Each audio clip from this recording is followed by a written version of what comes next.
Nilikuwa naongea na mtu nikamwambia siku ya balaa ni siku ya balaa tu. Waswahili wanasemaga siku ya nyani kufa miti yote unafanya nini? Paulo alikuwa anapelekwa Italia pamoja na wafungwa wengine. Alikuwa ni mfungwa amekamatwa kwa sababu ya kuhubiri Injili, na wakawa wamemchukua pamoja na wafungwa wengine wanampeleka Italia. Bwana asifiwe sana.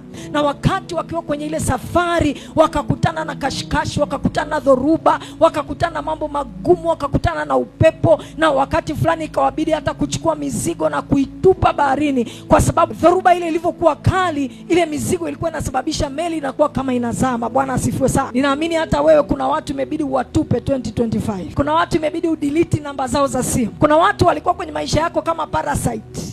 They don't add anything into your life, they are only taking from your life. Kuna watu wamekuwa kwenye maisha yetu ni kama viwa vijeshi. Wangapi wanajua viwa vijeshi? Hawaongezi chochote, ila kazi yao ni kupunguza. They are depleting you emotionally, they are depleting you financially. Kila siku ni wao wakusaidiwa tu, kila siku ni wao wana shida tu. Alafu siku wewe ukiwa na shida hawana msaada, siku wewe ukiwa una uhitaji hawawezi kukusaidia. Those kind of people usivuke nao 2026.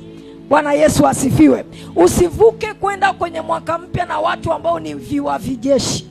Usivuke kwenda kwenye mwaka mpya na watu ambao ni parasites. Usivuke kwenda kwenye mwaka mpya na watu wanaokupunguza badala ya kukuongeza. Usivuke kwenda kwenye mwaka mpya na mizigo ya watu wasiokuwa na faida kwenye maisha yako. Bwana asifiwe sana.